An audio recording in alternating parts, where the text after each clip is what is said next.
Hi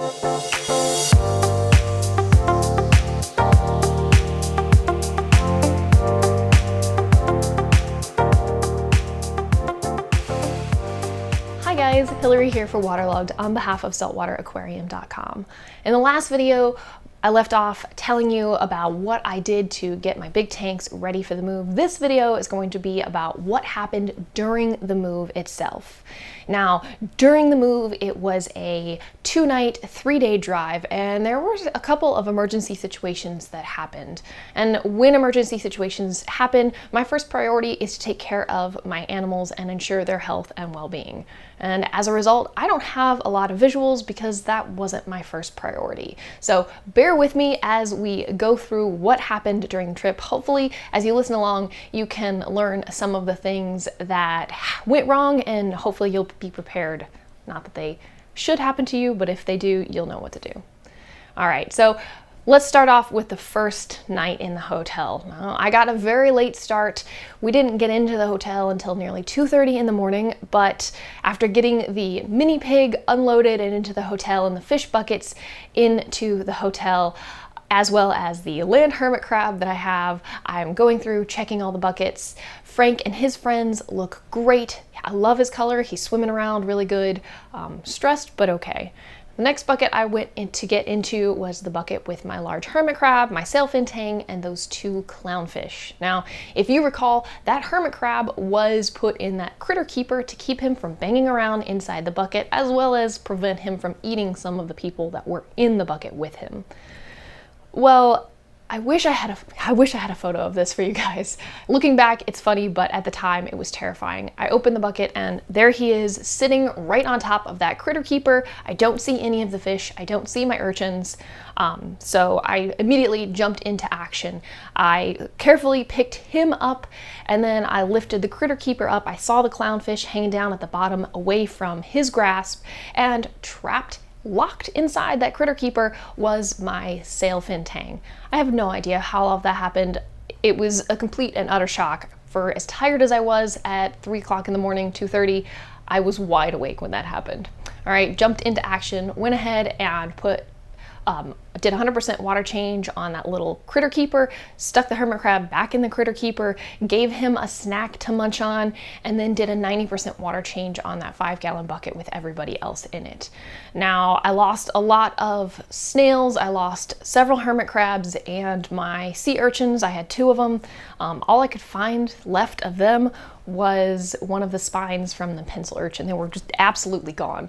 So there had been a lot of death in that bucket. I did put some first defense in there, and I prepared for the next day. I knew, even though I had brought those 10 gallons of water, I had already gone through half of it.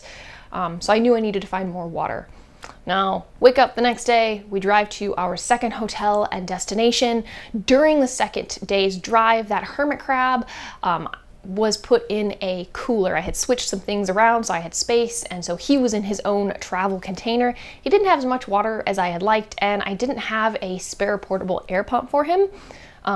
So it wasn't the ideal situation, but for the safety of everyone, that's where he rode. Now, second night, I get to the hotel. Luckily, there is a Petco down the street from where I was staying, and they had the boxes of Instant Ocean that treat 10 gallons. Well, those 5-gallon water jugs, it's about half of that. And in the same plaza, I found one of those water filling stations, so I was able to dump about half of that bag of salt into my 5-gallon bucket and then use the velocity of the water pouring from the mixing station into that bucket to mix up and make salt water. Now, when I got back to the hotel room to do a check and do a water change on everybody, I looked at the hermit crab and he was not himself. He was very listless. Usually if you get anywhere near him with your hand, unlike you touch his antenna, he goes crazy trying to figure out where the food is, and he completely let me pick him up. Well, the water was freezing cold. Not literally freezing cold, but very, very cold, far too cold for what he should have been in. So I only had 2 heaters with me as much as I was prepared. I didn't have a 3rd heater because I wasn't prepared. I wasn't planning on having 3 buckets that I needed to take care of over the journey. So I kind of played musical heaters. I did have an air pump that was able to be plugged into the wall. So between the portable air pumps and the ones that plugged in, I had enough to take care of everybody. I did another water change because, you know, there was ammonia in those 5-gallon buckets with the sail fin tang, but overall, next day when I woke up, third morning, everyone was looking pretty good. The hermit crab still was a little bit shocked. Now this is the last stretch of the journey. It was only a half day's drive to my new house, but where I moved is a relatively rural location. And while I know that the water that is at the house is good for me to use to make salt water for my aquariums, I didn't really know where the salt was in the back of the moving truck. As much as I had pre-planned and organized things and knew where things were, things got shuffled around. That's what happens when you move. You can plan as much as you want and be prepared, but it never goes according to plan. So I got to the new house. The fish actually ended up having to stay in buckets for a day, 2 days, before I was able to unload the truck enough to get out my mixing vat and all of the salt so that I was able to make water. That was chaotic. And things, to be totally honest with you, are still absolutely chaotic.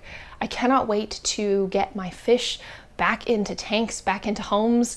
I don't like having fish where they're at now. Obviously, the last video you saw, they are in those big Rubbermaid totes. But the next video I'm going to give you a little tour of my fish in where they're at now and talk about the projects that I have planned for the future and what their new homes are going to look like. So stay tuned. If you have ever moved with fish or coral, please leave a comment and let me know how your journey and how your experience was, what you thought of it, what you would change, and what you would recommend to others. All right, this has been Hilary for Waterlogged on behalf of saltwateraquarium.com. Thank you so much for watching and being a part of my journey. I'll see you next time.